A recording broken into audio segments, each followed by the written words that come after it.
Bonjour Samy Nouméry, Bonjour. merci d'être avec nous ce matin sur Maritima. Vous êtes contrôleur technique à Port-de-Bouc. À partir du 15 avril, en plus des voitures, il y aura désormais le contrôle technique obligatoire pour les motos et les voiturettes.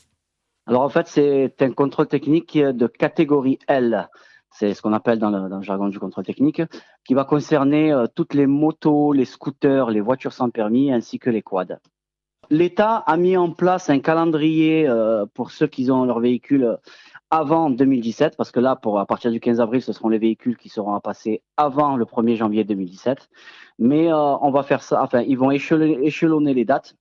C'est-à-dire qu'ils vont laisser quand même une tolérance à passer leur contrôle technique avant le 31 décembre 2024. Combien il y aura de véhicules concernés par ces contrôles techniques en France ?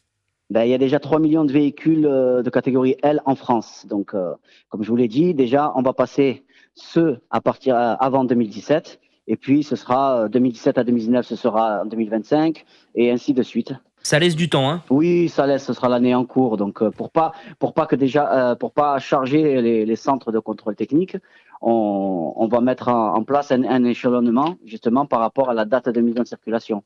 Est-ce que ces contrôles techniques sont déjà mis en place dans d'autres pays européens notamment ? Oui, la France fait partie des derniers pays où le contrôle technique des motos est obligatoire, en fait, des deux roues. En fait, il y a 87 points de contrôle répartis en 8 groupes de points.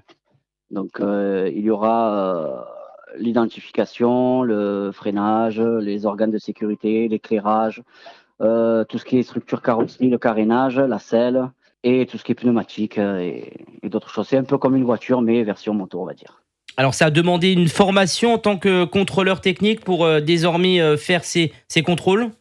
Exact. Moi, en tant que contrôleur technique, déjà, j'ai passé une formation de 33 heures, dont 10 heures, et ça je tiens à le préciser, 10 heures de manipulation de moto, notamment pour certains clients qui aimeraient justement nous accompagner.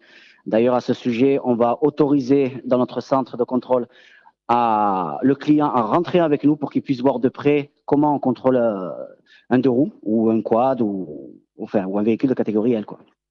Et surtout, ça a demandé peut-être à votre structure, les contrôles techniques, à améliorer, à aménager vos équipements pour ces nouveaux contrôles ?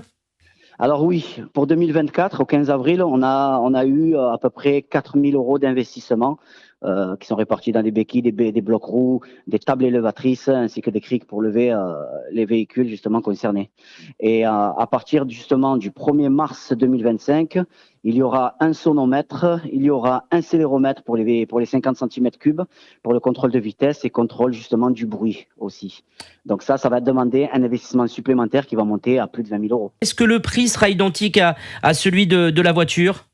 On va dire approximativement. Alors, l'État avait parlé d'une 50aine d'euros, mais c'est totalement faux vu les investissements qu'il y a et comme les prix aujourd'hui sont libres. On va partir, je pense, entre 60 et 75 €. Ça va Pour vous demander donner une petite fourchette. Ça va demander une surcharge de travail, du travail supplémentaire pour les contrôles techniques ? Un petit peu, vu à partir du moment où on a un contrôleur qui est, comme moi par exemple, qui a des employés, je vais être justement spécialisé que là-dedans pour le 15 avril. En plus des voitures, bien entendu. Merci beaucoup Samy Nouméry d'avoir été avec Merci nous à vous. ce matin sur Maritima. Merci.